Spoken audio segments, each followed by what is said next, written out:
പലർക്കും വീട് പണി ബ്ലോക്ക് ആവുന്നതിന്റെ പ്രധാന കാരണം എന്ന് പറയുന്നത് വീട് പണിക്കുള്ള സാധനങ്ങൾ പലതും ഈശാന കോണിൽ കൊണ്ടുവയ്ക്കാറുണ്ട്. അങ്ങനെ വെച്ചാലും വീട് പണി തടസ്സപ്പെടാൻ ഒരു കാര്യമുണ്ട്. ഒരു വീട് വെക്കുമ്പോൾ ഏറ്റവും ഹൈറ്റും വെയിറ്റുമുള്ള സ്ഥലം എവിടെയായിരിക്കണം?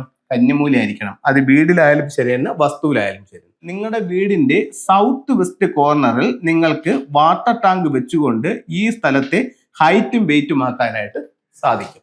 അതേപോലെ തന്നെ ഈശാന കോണ് എപ്പോഴും താന്ന് നിൽക്കണം. ഹൈറ്റ് വെയിറ്റ് കൂടി കന്നിമൂല നിൽക്കണം, ഏറ്റവും താന്ന് ഈശാന കോൺ നിൽക്കണം. പുതിയ വീട് വെച്ചുകൊണ്ടിരിക്കുന്ന ഒരുപാട് ആൾക്കാരുടെ ഒരു പ്രശ്നം എന്ന് പറഞ്ഞു കഴിഞ്ഞാൽ, അവർ ഉദ്ദേശിക്കുന്ന സമയത്തിന് മുമ്പേ ഒന്നുകിൽ അവരുടെ സാമ്പത്തികം തീർന്നു പോവുകയോ അല്ലെങ്കിൽ കയ്യിൽ പൈസ ഉണ്ടെങ്കിൽ പോലും പണി മുന്നോട്ട് പോകാത്ത ഒരവസ്ഥ ഒരുപാട് ആൾക്കാർ പറയുന്നുണ്ട്. അപ്പൊ എന്തുകൊണ്ട് നമുക്ക് അങ്ങനെ പറ്റുന്നു എന്നുള്ളത് അതിന് പല റീസൺസ് ഉണ്ട്. അതിൽ ചിലത് വീടിന്റെ വാസ്തു പ്രശ്നങ്ങൾ മൂലവും ഉണ്ടാവും, അല്ലെങ്കിൽ അതിനകത്ത് മറ്റു ചില പ്രശ്നങ്ങളുണ്ടാവും. അത് എന്താണെന്നുള്ളത് നമുക്കൊന്ന് നോക്കാം. ഒരു വീടിനെ സംബന്ധിച്ചിടത്തോളം നമ്മൾ കറക്റ്റ് അതിനെ 9 തിരിക്കും. അത് നിങ്ങളുടെ വീട് 500 സ്ക്വയർ ഫീറ്റോ 5000 സ്ക്വയർ ഫീറ്റോ ആയിക്കോട്ടെ, ഇതിനെ നമ്മൾ കറക്റ്റ് 9 തിരിക്കും. 9 തിരിക്കുമ്പോൾ ഇതിന് 8 ദിക്കുകളും ഒരു ബ്രഹ്മസ്ഥാനവും ഉണ്ട്. ഇതിൽ ഓരോ ദിക്കുകൾക്കും ഓരോ പേരുണ്ട്. തെക്ക് പടിഞ്ഞാറ് കന്നിമൂല, വടക്ക് പടിഞ്ഞാറ് വായുകോണ്, വടക്ക് കിഴക്ക് ഈശാനകോണ്, തെക്ക് കിഴക്ക് അഗ്നികോണ്. അപ്പോൾ ഒരു വസ്തുവിനെ സംബന്ധിച്ച് അല്ലെങ്കിൽ ഒരു വീടിനെ സംബന്ധിച്ച് ഏറ്റവും ഹൈറ്റും വെയിറ്റുമായിട്ടുള്ള സ്ഥലം എന്ന് പറയുന്നത് കന്നിമൂലയായിരിക്കണം. അപ്പൊ കന്നിമൂല എന്ന് പറയുമ്പോൾ പലരുടെയും സംശയം, സാറേ അത് വീടിന്റെ കന്നിമൂലയാണോ വസ്തുവിന്റെ കന്നിമൂലയാണോ എന്ന് ചോദിക്കും. വീടിനും ഒരു കന്നിമൂലയുണ്ട്, വസ്തുവിനും ഒരു കന്നിമൂലയുണ്ട്. ഈ 2 കന്നിമൂലയും നമ്മൾ കറക്റ്റായിട്ട് നോക്കേണ്ടതായിട്ടുള്ള ആവശ്യമുണ്ട്. അപ്പോൾ ഒരു വീട് വയ്ക്കുമ്പോൾ ആ വീടിന്റെ കന്നിമൂല, അതായത് സൗത്ത് വെസ്റ്റ് കോർണർ ഏറ്റവും ഉയർന്നു നിൽക്കുകയും അതിന് ഹൈറ്റും വെയിറ്റുമായിട്ട് നിൽക്കുകയും ചെയ്യേണ്ടതുണ്ട്. അപ്പോൾ പലർക്കും പറ്റുന്ന ഒരു മിസ്റ്റേക്ക് എന്ന് പറഞ്ഞു കഴിഞ്ഞാൽ, ഗ്രൗണ്ട് ഫ്ലോർ ചെയ്തു, എന്നിട്ട് ഫസ്റ്റ് ഫ്ലോർ ചെയ്യുമ്പോഴത്തേക്ക് ഈ കന്നിമൂല എന്ന് പറയുന്ന തെക്ക് പടിഞ്ഞാറ് ദിക്കിനെ ഒഴിവാക്കിക്കൊണ്ട് അവർ വീട് വയ്ക്കും. ഉദാഹരണത്തിന് വടക്ക് ദർശനമുള്ള ഒരു വീടാണെന്നുണ്ടെങ്കിൽ അവർ എന്ത് ചെയ്യും? ഈ നോർത്ത് ഈസ്റ്റ്, നോർത്ത് വെസ്റ്റ് ഭാഗങ്ങളെ എടുത്തുകൊണ്ട് ഇവര് വീട് പണിയും.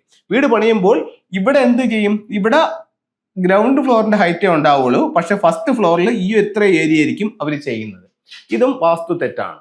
ഇപ്പോൾ ഇവിടെ ഒരു ഒറ്റ ഫ്ലോറേ ചെയ്തിട്ടുള്ളൂ, പക്ഷെ കന്നിമൂലയ്ക്ക് ഹൈറ്റും വെയിറ്റും കൊടുക്കാനായിട്ട് എന്ത് ചെയ്യാം എന്ന് ചോദിച്ചു കഴിഞ്ഞാൽ, നിങ്ങളുടെ വീടിന്റെ സൗത്ത് വെസ്റ്റ് കോർണറിൽ നിങ്ങൾക്ക് വാട്ടർ ടാങ്ക് വെച്ചുകൊണ്ട് ഈ സ്ഥലത്തെ ഹൈറ്റും വെയിറ്റും ആക്കാനായിട്ട് സാധിക്കും. അപ്പൊ ഞാൻ പറഞ്ഞു വന്നത്, ഒരു വീട് വെക്കുമ്പോൾ ഏറ്റവും ഹൈറ്റും വെയിറ്റുമുള്ള സ്ഥലം എവിടെയായിരിക്കണം? കന്നിമൂലയായിരിക്കണം. അത് വീടിലായാലും ശരി തന്നെ, വസ്തുവിലായാലും ശരി. വസ്തുവിൽ എങ്ങനെ ചെയ്യാന്ന് വെച്ച് കഴിഞ്ഞാൽ, വസ്തുവിന്റെ കന്നിമൂല എപ്പോഴും മണ്ണിട്ട് ഉയർത്തി നിർത്താം. ഇപ്പൊ നമുക്ക് വീട്ടിൽ ബാക്കി വരുന്ന പാറകള്, അതുപോലെ തന്നെ ഇഷ്ടികകള് ഒക്കെ നമുക്ക് സൗത്ത് വെസ്റ്റിൽ കൊണ്ടുവന്ന് സ്റ്റോർ ചെയ്യാം. അതുപോലെ കുറച്ച് മണൽ ബാക്കി വന്നു, അല്ലെങ്കിൽ എംസാൻഡ് ബാക്കി വന്നു, ഇതൊക്കെ നമുക്ക് സൗത്ത് വെസ്റ്റിലേക്ക് കൊണ്ടുവന്ന് വെച്ചുകൊണ്ട് ആ സ്ഥലത്തെ വെയിറ്റും ഹൈറ്റും ആക്കി നിർത്താനായിട്ട് സാധിക്കും. ഒന്നുമില്ലെങ്കിലും നിങ്ങൾ മൊത്തം ലാൻഡ് ലെവൽ ചെയ്യുമ്പോൾ ഒരു 2 കൂട്ടം മണ്ണ് അല്ലെങ്കിൽ 5 കൂട്ടം മണ്ണെങ്കിലും കന്നിമൂലയിൽ ഇട്ടുകൊണ്ട് ഇതിനെ ഒന്ന് ഉയർത്തി വെക്കുന്നത് നല്ലതായിരിക്കും. അതേപോലെ തന്നെ ഈശാന കോണ് എപ്പോഴും താന്ന് നിൽക്കണം. ഹൈറ്റ് വെയിറ്റ് കൂടി കന്നിമൂല നിൽക്കണം, ഏറ്റവും താന്ന് ഈശാന കോൺ നിൽക്കണം. ഈശാന കോണിൽ ഇപ്പൊ പലർക്കും വീട് പണി ബ്ലോക്ക് ആവുന്നതിന്റെ പ്രധാന കാരണം എന്ന് പറയുന്നത്, ഇവർ പല സാധനങ്ങളും, വീട് പണിക്കുള്ള സാധനങ്ങൾ പലതും ഈശാന കോണിൽ കൊണ്ടുവയ്ക്കാറുണ്ട്. അങ്ങനെ വെച്ചാലും വീട് പണി തടസ്സപ്പെടാൻ ഒരു കാര്യമുണ്ട്. ഇനി പല വീടുകളിൽ നമ്മൾ ചെല്ലുമ്പോഴത്തേക്ക്, പുതിയ കൺസൾട്ട് ചെയ്യാനായിട്ട് പോകുമ്പോൾ കാണുന്ന ഒരു കാര്യം എന്ന് പറഞ്ഞു കഴിഞ്ഞാൽ, ഇപ്പൊ ഈ വീട്ടിലേക്ക് ആവശ്യമായിട്ടുള്ള സാധനങ്ങളെല്ലാം അവരുടെ വസ്തുവിന്റെ ഈശാന കോണിൽ ഒരു ഷെഡ് പണിഞ്ഞുകൊണ്ട് സിമന്റ് അങ്ങനെയുള്ള കാര്യങ്ങളെല്ലാം ഇവിടെ ഇറക്കി വെക്കും. ഇവിടെ ഇറക്കി വെക്കുമ്പോൾ എന്തു പറ്റി? വസ്തുവിന്റെ കന്നിമൂലയിൽ ഒരു നിർമ്മിതി വന്നു, അവിടെ വെയിറ്റ് വരികയും ചെയ്തു.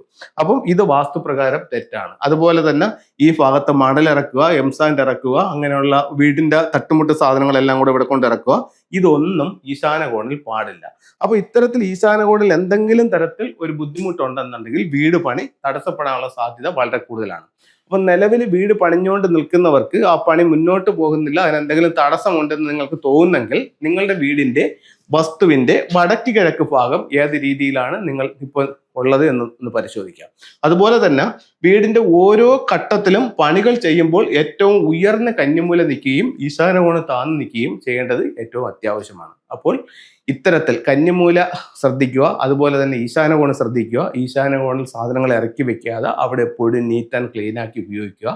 അത് നിങ്ങൾക്ക് വീടിന് ഒരുപാട് അഭിവൃദ്ധി തരികയും വീടിന്റെ പണി മുടക്കമില്ലാതെ മുന്നോട്ട് പോകാനായിട്ട് സാധിക്കുകയും ചെയ്യും.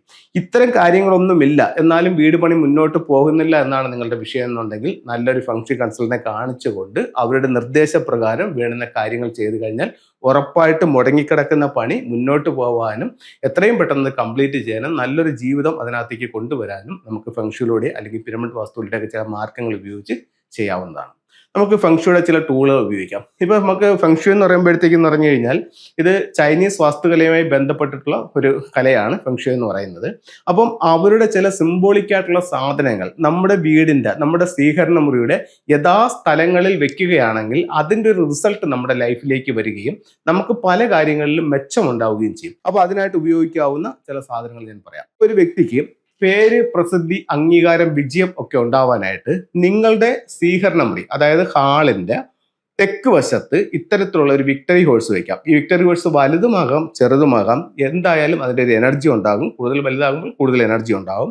അപ്പോൾ ഇത് വയ്ക്കാം. ഇത് വെക്കുമ്പോൾ ഒരു കാര്യം ശ്രദ്ധിക്കേണ്ടതെന്ന് പറഞ്ഞു കഴിഞ്ഞാൽ 4 കുതിരകളുള്ള ചിത്രങ്ങളോ അല്ലെങ്കിൽ രൂപങ്ങളോ നിങ്ങൾ കിട്ടുകയാണെങ്കിൽ ഒരു കാരണവശാലും അത് വീട്ടിൽ വെക്കരുത്. 4 എന്ന് പറയുന്നത് ഫെങ്ഷുയിൽ ഒരു ദോഷസംഖ്യയായിട്ട് കണക്കാക്കുന്നുണ്ട്. അതുകൊണ്ട് 4 കുതിരകളെ നിങ്ങൾക്ക് വെക്കാൻ പറ്റില്ല. 4 എന്ന് പറയുന്ന സംഖ്യ ദോഷം എന്നുള്ളതല്ല, 4 എന്ന് പറയുന്ന കുതിര ഒരു ദോഷമായിട്ട് കണക്കാക്കുന്നുണ്ട്. അതുകൊണ്ട് അതിനെ അവിടെ വെക്കാനായിട്ട് സാധിക്കില്ല. ഒറ്റ കുതിര വെക്കുക. അല്ലെങ്കിൽ ഇത് 9 എന്ന് പറയുന്ന ഒരു പീരീഡ് ആയതുകൊണ്ട് 9 കുതിരകളുടെ ചിത്രങ്ങളോ രൂപങ്ങളോ വേണമെങ്കിലും നിങ്ങൾക്ക് അവിടെ വയ്ക്കാം. അതുപോലെ തന്നെ തൊഴിൽപരമായിട്ട് അഭിവൃദ്ധിക്ക് വേണ്ടിയിട്ട് അതിന്റെ നേരെ ഓപ്പോസിറ്റ്, അതായത് സൗത്തിലാണ് ഹോഴ്സ് വെക്കുന്നതെങ്കിൽ നേരെ ഓപ്പോസിറ്റ് ഏതാണ്? നോർത്താണ്. നോർത്തിൽ ഇത്തരത്തിലുള്ള ഒരു സ്റ്റാച്യുവോ അല്ലെങ്കിൽ ഒരു ലൈവ് അരോന ഫിഷോ വളർത്തുകയാണെങ്കിൽ ഒരുപാട് നേട്ടങ്ങൾ നിങ്ങൾക്ക് തൊഴിൽപരമായിട്ട് ഉണ്ടാവും. വീടിനുള്ളിലേക്ക് കടന്നു വരുന്ന ദുഷിച്ച ശക്തികളെ വീട്ടിൽ കടത്തിവിടാതെ വീടിനെ സംരക്ഷിക്കാൻ വേണ്ടിയിട്ട് ഇത്തരത്തിലുള്ള ഒരു ക്വാൻ കിങ് എന്ന് പറയുന്ന സ്റ്റാച്യു നിങ്ങൾക്ക് ഉപയോഗിക്കാവുന്നതാണ്. ഇത് മെയിൻ ഡോറിന്റെ നേരെ ഓപ്പോസിറ്റ് ആണ് ഇത് വെക്കേണ്ടത്. അപ്പൊ എല്ലാവർക്കും എല്ലാ ഐശ്വര്യങ്ങളും ഉണ്ടാവട്ടെ എന്ന് പ്രാർത്ഥിച്ചുകൊണ്ട് നിർത്തുന്നു. നന്ദി, നമസ്തേ.